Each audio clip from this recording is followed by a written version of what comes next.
अस्सलाम वालेकुम ट्रेडर्स, उम्मीद है आप खैरियत से होंगे। ये ओबॉक्स गोल्ड का daily forex market wrap up है।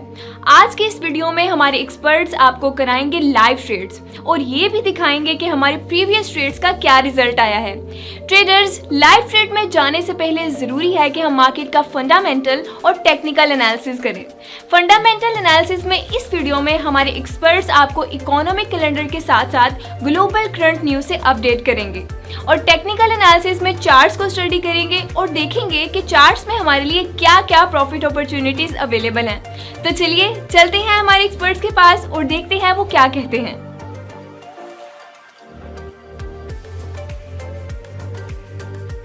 करंट अफेयर्स में सबसे पहले रशिया यूक्रेन वॉर की बात करते हैं। रशिया ने यूक्रेन के ईस्ट में कुछ इम्पोर्टेंट ब्रिजेस तबाह कर दिए हैं, जिससे लोगों का आमदोरफ्त बंद हो गया है और बहुत सारे सिटीजन्स जो हैं वो ईस्ट साइड पे स्टक हो गए हैं, जहां पर लड़ाई की काफ़ी शिद्दत चल रही है। इसके साथ साथ यूक्रेन के प्रेसिडेंट ने वेस्ट से रॉकेट्स, टैंक्स और ड्रोन्स मांगे हैं और रिक्वेस्ट की है कि उनको और आर्म्स सप्लाई किया जाए।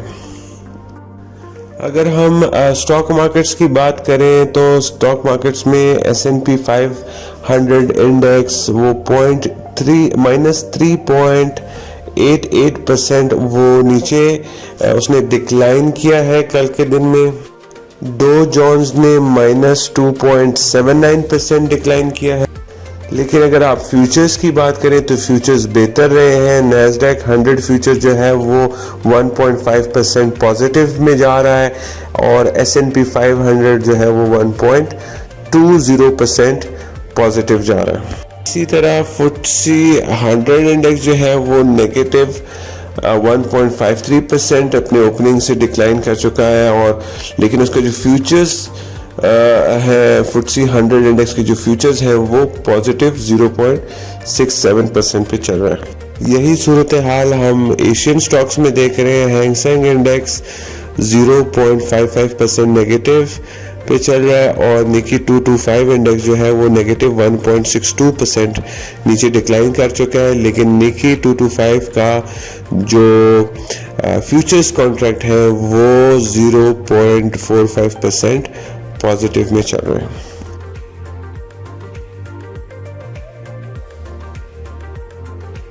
इकोनॉमिक कैलेंडर की अगर हम बात करें तो आज हमारे पास 11 बजे जर्मनी से इन्फ्लेशन के रिपोर्ट्स हैं और यूके के एम्प्लॉयमेंट और अनएम्प्लॉयमेंट के डाटा रिलीज होगा। Inflation rate year on year जो जर्मनी का है वो प्रीवियस 7.4 है, फोरकास्ट 7.9 है।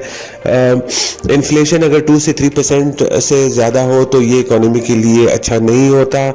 अगर जो प्रेजेंट फिगर रिलीज होगा वो देखेंगे, अगर वो फिगर 7.9 से ज़्यादा आता है तो that is negative for the economy. और हम देख सकते हैं कि यूरोपियन यूनियन की जो यूरो करेंसी है उसमें हम स्ट्रेंथ देख सकते हैं और अगर ये 7.9 से कम आती है तो that is positive for the economy. The reason हम इसको नेगेटिव और पॉजिटिव इसलिए कहते हैं कि अगर इन्फ्लेशन ज़्यादा आता है तो फिर उसको कंट्रोल करने के लिए पॉलिसी मेकर जो हैं वो अपने इंटरेस्ट रेट को बढ़ाते हैं ताकि लोग पैसे ज़्यादा से ज़्यादा बैंकों में रखें और मनी सप्लाई कम हो सके। तो जब इंटरेस्ट रेट बढ़ते हैं तो एक करेंसी जो है उसकी स्ट्रॉन्ग होने की चांसेस ज़्यादा होते हैं। तो that's why we will see, हम देखेंगे 7.9% से रिजल्ट कैसे आता है। अगर 7.9 के पास आता है तो फिर इतना इफेक्ट नहीं देखेंगे। उसकी वजह यह है कि ऑलरेडी जब फोरकास्ट 7.9 है तो करेंसीज जो मार्केट में प्राइसेस हैं वो ऑलरेडी एडजस्ट कर चुकी होती है अपने आप को। यूके से हमारे पास एम्प्लॉयमेंट चेंज है। एम्प्लॉयमेंट चेंज पिछले 83 था, फोरकास्ट 105 है। ये भी अगर 105 पॉजिटिव आया, इससे ऊपर नीचे आया तो वो पॉजिटिव होगा, अगर कम आया तो नेगेटिव होगा पाउंड के लिए। अनएम्प्लॉयमेंट रेट 3.7% है, फोरकास्ट 3.6% है। ये अगर कम आया तो पॉजिटिव होगा, अगर ज़्यादा आया तो नेगेटिव होगा पाउंड के लिए। इसके साथ साथ यूरोजोन से हमारा इकोनॉमिक सेंटिमेंट इंडेक्स है, जियो इकोनॉमिक सेंटिमेंट, और जर्मनी का भी जियो इकोनॉमिक सेंटिमेंट इंडेक्स है। ये एक इंडेक्स, ये जियो एक कंपनी है जो इकोनॉमी में एक सर्वे करती है और फिर उसके मुताबिक इंडेक्स को रिलीज करती है, फिगर बनाती है। उस इंडेक्स का जो अगर वो नेगेटिव में आए या कम आए तो that is negative for the economy, और अगर वो पॉजिटिव में आए, बेहतर आए, तो वो positive for the economy and vice versa positive for the currency आता है। यूनाइटेड स्टेट से आज हमारे पास पीपीआई एमओएम है। पीपीआई एमओएम के बारे में मैं आपको बताता चलूं। पीपीआई का मतलब है producers price index. Producers price index में उन प्रोडक्ट्स को कंसिडर किया जाता है जो फाइनल तैयार होते हैं प्रोडक्शन में और कंज्यूमर, गवर्नमेंट या एक्सपोर्ट के लिए रेडी होते हैं, ठीक है। वो उनका उन प्रोडक्ट्स की इसमें इस सर्वे में उस प्रोडक्ट्स को देखा जाता है। तो इसका इन्फ्लेशन जो है वो प्रीवियस 0.5% था, मतलब उनकी प्राइसेस जो है वो 0.5% बढ़ी नहीं, और फोरकास्ट है कि उनमें 0.8% चेंज आया, मतलब उनकी प्राइसेस जो है वो 0.3% बढ़ी है। अब देखेंगे कि करंट फिगर क्या आता है। ये 5:30 बजे यूएस की न्यूज़ है। अगर ये 0.8% के लगभग आता है तो फिर तो हमारे पास इतना चेंज आपको नजर नहीं आएगा, इसलिए कि 0.8% ऑलरेडी प्राइस एडजस्ट हो चुकी होगी। लेकिन अगर ये 0.8% से ज्यादा आता है तो ये इकोनॉमी के लिए बुरा कंसिडर किया जाता है, नेगेटिव, और अगर ये 0.8 से कम आएगा तो ये इकोनॉमी के लिए बेहतर कंसिडर किया जाएगा। अगर हम कल की न्यूज़ देखें, कल के इकोनॉमिक कैलेंडर में हमारे पास सुबह के जो सर्वेज और रिपोर्ट्स रिलीज होंगी, वो उसमें इंपॉर्टेंट जो है वो ऑस्ट्रेलिया का कंज्यूमर कॉन्फिडेंस इंडेक्स रिलीज होने वाला है। चाइना से fix asset investment, industrial production, Japan से इंडस्ट्री इंडेक्स एमओएम, यूरो का बैलेंस ऑफ ट्रेड, ये तकरीबन 2 बजे तक ये वो न्यूज़ हैं जो हमारी वीडियो से रिलीज होने से पहले रिलीज होंगी। इसमें सिर्फ ऑस्ट्रेलियन डॉलर का ये इंपॉर्टेंट है। अगर ऑस्ट्रेलियन डॉलर में जो ट्रेड करते हैं उनके लिए इंपॉर्टेंट है कि वो 5:30 इस न्यूज़ को ज़रूर देखें। कंज्यूमर कॉन्फिडेंस इंडेक्स, ये वो इंडेक्स है जिसमें ये देखा जाता है कि जो कंज्यूमर है, जो बायर है, जो आम आदमी है, उसका कॉन्फिडेंस लेवल क्या है मार्केट पे, इकोनॉमी में। इसमें बहुत सारी चीज़ों पे सर्वे किया जाता है, जैसे कि खाने पीने की चीज़ें, इस्तेमाल की अशिया, डेली इस्तेमाल की जो अशिया होती हैं, कपड़े, जूते, ये सब चीज़ें, टीवी वगैरह, अप्लायंसेस सब आ जाती है। और ये देखा जाता है कि इस सर्वे में ये देखा जाता है कि जो कंज्यूमर है उसका कॉन्फिडेंस बढ़ा है, कम है। उसका एक इंडेक्स निकाला जाता है, 90.4 प्रीवियस है। अगर फिगर इससे ऊपर आती है तो पॉजिटिव होगा, मतलब कॉन्फिडेंस बढ़ा है। अगर फिगर इससे नीचे आती है तो दैट मीन्स कि कॉन्फिडेंस कम हुआ है कंज्यूमर का ऑस्ट्रेलिया में। तो ये उन लोगों के लिए इंपॉर्टेंट है जो कि ऑस्ट्रेलियन डॉलर में ट्रेड करते हैं।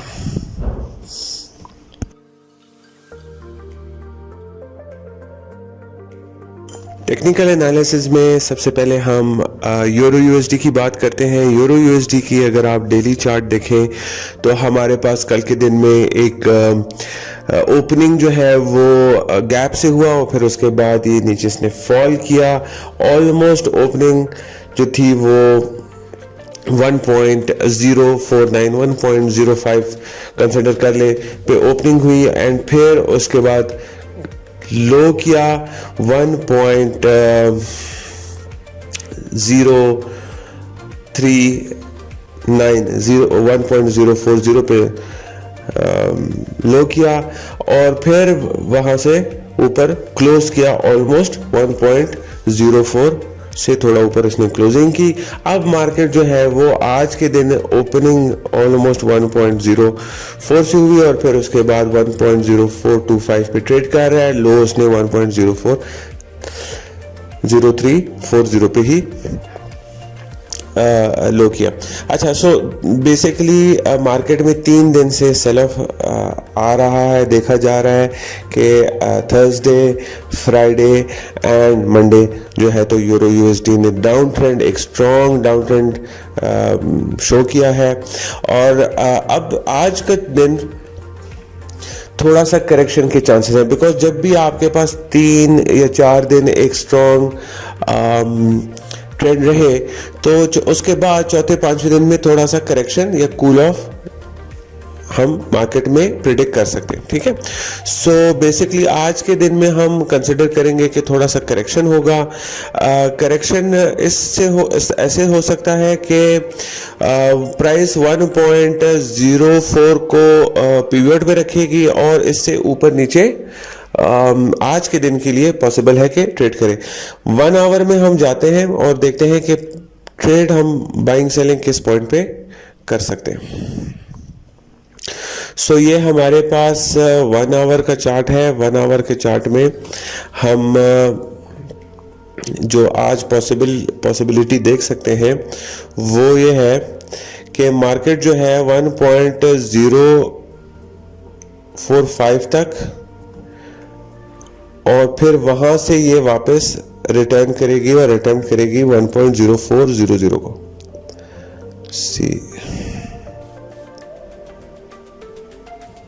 ये हमारे पास पॉसिबल आज का दिन में हो सकता है। अगर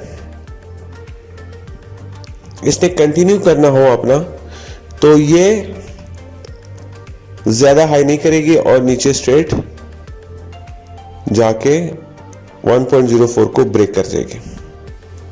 ठीक है, बाइंग में यहां पर बाइंग हम बिल्कुल ही रेकमेंड नहीं करेंगे, सेलिंग करेंगे। जितना ऊपर हम सेल कर सकते हैं वो बेहतर होगा। ठीक है, रैलीज पे हम सेल करेंगे, ये एक बेहतर हमारे पास ऑप्शन है। प्रेफर्ड कौन सा है? 1.0450 1.0450 तक अगर हमें सेलिंग मिल जाए तो ये एक बेहतरीन ट्रेड सेटअप होगा। और टारगेट हम क्या करेंगे? 1.0360। ठीक है, ये हमारा ट्रेड का आज का यूरो यूएसडी में रिकमेंडेड ट्रेड है। 1.0450 पे सेल और टारगेट 1.0360। 90, 70, 80, 90 पॉइंट आपको मिल जाए तो ये आज के लिए अच्छा ट्रेड हो सकता है। ठीक है, स्टॉप लॉस आप 1.0460 से ऊपर रखें, 70 कर दें, 65 कर दें और कोशिश करें कि यहाँ पर सेल हो जाए। यूरो यूएसडी के लिए हमारे पास यही आज ट्रेड सेटअप है। 1.050 पे सेल रिकमेंड कर रहे हैं हम। अगर हम पाउंड की बात करें तो पाउंड में भी आप यूरो की तरह सिमिलर मूवमेंट देखेंगे। थर्सडे, फ्राइडे और मंडे को एक स्ट्रॉन्ग डाउन ट्रेंड था, मार्केट सेल ऑफ में आई पाउंड यूएसडी और 1.210 तक लो करके फिर उससे थोड़ा सा अब ऊपर 1.220 पे ट्रेड कर रही है, 2170 पे ट्रेड कर रही है। सो बेसिकली अगर आप देखें तो यूरो और पाउंड में सिमिलर मूवमेंट है और इसकी वजह यह है कि ये यूएस डॉलर की मूवमेंट थी। ठीक है, जब यूएस डॉलर की मूवमेंट थी तो वो आपने यूरो में भी डाउन ट्रेंड देखा, वहां पर भी यूरो यूएसडी में डॉलर की स्ट्रेंथ देखी और पाउंड यूएसडी में भी आपने डॉलर की स्ट्रेंथ देखी, जिसकी वजह से पाउंड यूएसडी और यूरो यूएसडी नीचे आए। अच्छा, आज हम कंसिडर करेंगे कि थोड़ा सा मार्केट कंसोलिडेट करेगी यूरो यूएसडी की तरह और मार्केट ज़्यादा नीचे तो नहीं जाएगी लेकिन इसी एरिया में अपना कंसोलिडेशन को रखेगी। 1 आवर के चार्ट पे जाके हम एग्जैक्ट फिगर्स निकाल लेते हैं हम अपने लिए। 1 आवर के चार्ट में अगर आप देखें तो हमारे पास 1.2200 ये एक साइकोलॉजिकल लेवल भी है और हम इसको कंसिडर करेंगे अपना आज का रेजिस्टेंस। मार्केट नीचे आएगी 1.210, 100 पॉइंट का ये रेंज हम दे रहे हैं कि मार्केट इसी में आज मूवमेंट करेगी। बेहतर है कि आपको 1.2200 के पास आपको सेल मिले, वहाँ पर आप सेल करें और 1.2100 को आप टारगेट करें। इसमें भी आपको 70-80 पॉइंट्स आज अगर आप इसमें हासिल कर सकें तो ये अच्छा ट्रेड रहेगा। अगर मार्केट ने ऊपर जाना हो तो मैं आपको मार्क कर देता हूँ 1.2123 या 1.2130 के आसपास आके इसने रुक के रिबाउंड करना है, ठीक है। तो वहां से फिर ये वापस ऊपर जाएगी। ये उस केस में है अगर इसने अपना डाउन ट्रेंड कंटिन्यू नहीं करना और कंसोलिडेशन को कंटिन्यू करना है तो फिर 1.2130 से ये रिटर्न कर सकती है। सो लिहाजा अगर आप पाउंड यूएसडी को ट्रेड कर रहे हैं, सेलिंग में रहें, रैलीज को सेल करें, बाइंग नहीं करनी। मार्केट अनप्रेडिक्टेबल है इस वक्त, डाउन ट्रेंड स्ट्रांग है।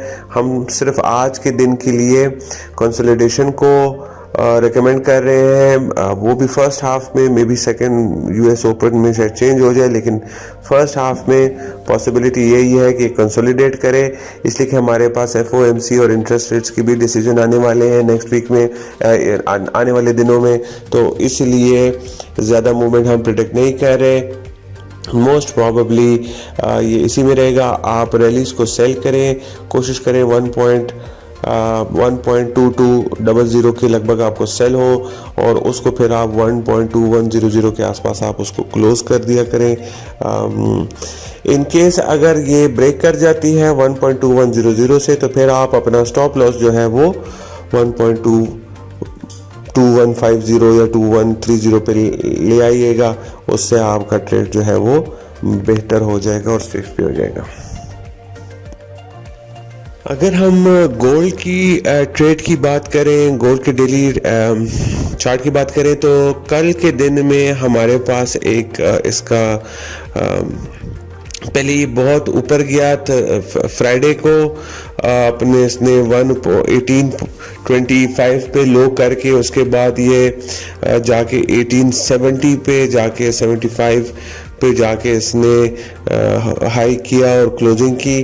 फिर उसके बाद मंडे को ओपनिंग हाई हुई थी, बिल्कुल एग्जैक्टली ऑन द टिप हुई थी और वहाँ से फिर इसने फ्री फॉल करते हुए वापस आया 1812-13 तक और फिर वहीं पर आपके पास क्लोज कर दिया। आज 1827 पे ट्रेड कर रहा है, 25-26 पे ट्रेड कर रहा है।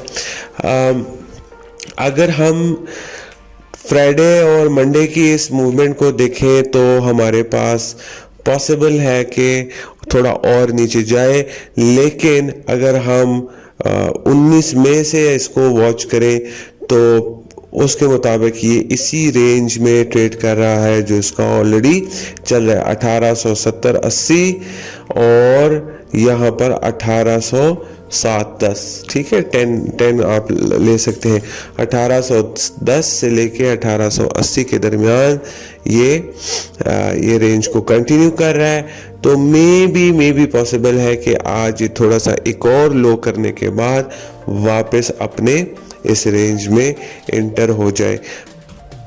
1 आवर का चार्ट अगर हम लें तो उसमें हम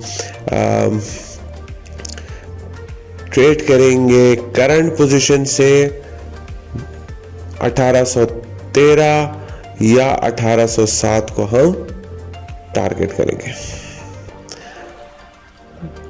रैली को 30 मिनट के रैली पे या 1 आवर के चार्ट पे रैली को आप सेल कर दें और टारगेट करें 1813 या 1807। ये एक पॉसिबल हमारे पास सेटअप है। अगर इसने नहीं जाना ऊपर तो ये 1822 से वापस रिट्रेस करेगा और ऊपर 1836 पे चला जाएगा। 2 ऑप्शन है हमारे पास। प्रेफर्ड सेलिंग है 30 मिनट पे, 15 मिनट पे आप इसको सेल करें, रैली को सेल करें और स्टॉप लॉस को साथ साथ मूव करें। 1830 से ऊपर जो है फिर हमारे पास ट्रेंड चेंज हो जाएगा। अगर ये 1830 से ऊपर क्रॉस कर गया तो फिर ये 1836 और 40 में जा सकता है। मैं यहाँ से ऐसे कर देता हूँ ताकि आसानी हो। 1830 जो है वो हमारे लिए इम्पॉर्टेंट रेजिस्टेंस हो गया आज के दिन के लिए। इससे ऊपर अगर ट्रेड करने लग गया तो ये ऊपर चला जाएगा, ऊपर 1840 और 1844 तक जाने के चांसेस बन जाएंगे। और अगर इससे नीचे ही रहता है तो फिर 1813 या 1807 को हम टारगेट कर सकते हैं।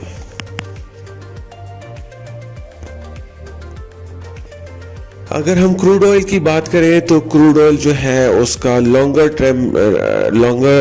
टर्म ट्रेंड जो है वो तो अप ही है, बिकॉज उसके फंडामेंटल फैक्टर्स उसको थोड़ा थोड़ा पुश कर रहे हैं। दरमियान में कुछ न्यूज़ आ जाती है जो थोड़ा सा उसको नीचे की तरफ सपोर्ट कर देती है, लेकिन वैसे वो ऊपर की तरफ ही जा रहा है। आज के दिन में अगर आप देखें बल्कि थर्सडे, फ्राइडे और मंडे को अगर आप देखें तो प्राइसेस नीचे आई, फिर मंडे को इसने 115 का लो बना के बाउंस कर गया ऊपर की तरफ। ठीक है, तो आज के दिन में ये कोशिश करेगा ऊपर की तरफ और थोड़ा जाने के लिए, इसलिए कि कल इसका एक पुश था, लेकिन इसको ऊपर एक नेगेटिव ट्रेंड लाइन रेजिस्ट भी कर रही है। ठीक है, सो बेसिकली आज के दिन में हम इसी दो लेवल्स के दरमियान हम देखेंगे कि किस साइड पे इसको ब्रेक करती, क्या ये नेगेटिव ट्रेंड लाइन को ब्रेक करने में कामयाब हो जाती है ऊपर। अगर हो जाती है तो फिर ये ऊपर 121 वगैरह की तरफ चला जाएगा, अगर नहीं होती तो फिर ये नीचे वापस आएगा और कोशिश करेगा 115 को अटेम्प्ट करने का। अगर 1 आवर का चार्ट हम देखें उसमें हमारे पास थोड़ा सा और पिक्चर क्लियर हो जाएगा। 1 आवर के चार्ट में हमारे पास ये वो ऊपर नेगेटिव ट्रेंड लाइन है जिसको रेजिस्ट कर रहा है, और 118.50 जो है वो आज के दिन में इसको रेजिस्ट कर रहा है। सो हम 1850 को कीनली वॉच करेंगे। अगर 1850 को ये ऊपर क्रॉस कर गया तो फिर ये डेफिनेटली इस लेवल पे अटेम्प्ट करेगी, नेक्स्ट लेवल पे, जो कि उसके रफली बन रहा है 1940 के लगभग। ठीक है, 1940 के को अटेम्प्ट करेगा। दैट विल बी और सेकेंड रेजिस्टेंस। अगर 1940 को ऊपर की तरफ क्लियर कर गया तो फिर हमारे पास 1970 और 120 और 121 के फिगर्स ओपन हो जाते हैं। ठीक है, लेकिन अगर 1940 को क्रॉस नहीं कर पाया तो फिर ये वहां से रिट्रेस करके नीचे की तरफ अपना इस वाले ट्रेंड को कंटिन्यू करेगा, जिसमें हमारे पास 1850, 1760 और 1715 ये वाले फिगर्स ओपन हो जाते हैं। इन केस ये 1860 को बिल्कुल क्रॉस नहीं करता तो फिर हमारे पास नीचे की तरफ लेवल जो है वो है 1816, 1810। अगर 1810 को नीचे क्रॉस कर गया तो फिर हम देख सकेंगे इसको नीचे अपना कंटिन्यू करेगा। ज्यादातर किस चीज के चांसेस है? ज्यादातर ऊपर के ही चांसेस इसलिए हैं कि ऑयल जो है वो ग्लोबली इतने उसके फैक्टर्स इस वक्त प्ले में है कि नीचे उसको सेल करना थोड़ा सा डेंजरस हो जाता है। अगर वो कुछ और रिपोर्ट्स आ गई या न्यूज़ आ गई या कुछ और डिफरेंस आ गया तो उससे ऑयल जो है वो ऊपर जाने के ज़्यादा उसके चांसेस बन जाते हैं। लिहाजा सेलिंग ज़्यादा हम रेकमेंड नहीं करेंगे, बाइंग में हम ज़्यादा कंफर्टेबल होंगे ऑयल में, और कोशिश करेंगे कि यही 1850-60 से बाई करें और स्टॉप लॉसेस के नीचे रखें, और 1940 और 1970 पे इसको फिर क्लोज कर दें। अगर ये 1940 को क्रॉस कर गया तो आप फिर अपना स्टॉप लॉस भी मूव कर सकते हो। ट्रेडर्स, आज की वीडियो के लिए बस इतना ही। हमारी कंपनी ओबॉक्स गोल्ड जो है वो पाकिस्तान मर्केंटाइल एक्सचेंज की मेंबर भी है और SECP से एज अ ब्रोकर रजिस्टर्ड है। हम फॉरेक्स ट्रेडिंग में free of cost trainings provide करते हैं, सिग्नल्स प्रोवाइड करते हैं और रिसर्च मटेरियल प्रोवाइड करते हैं। अगर आपको फॉरेक्स ट्रेडिंग के हवाले से कोई भी इंफॉर्मेशन चाहिए तो आप नीचे दिए गए हुए नंबर पर रब्ता करें। हमारे नुमाइंदा सुबह 9 से लेकर रात 10 बजे तक अवेलेबल होते हैं, वो आपको प्रॉपरली गाइड करेंगे। इसके अलावा हमारे चैनल को सब्सक्राइब करें और नोटिफिकेशन बेल को क्लिक करें ताकि आपको डेली अपडेट्स वक्त पर पहुंचे और आप उनसे फ़ायदा उठा सकें। देखने के लिए शुक्रिया। अल्लाह हाफ़िज़।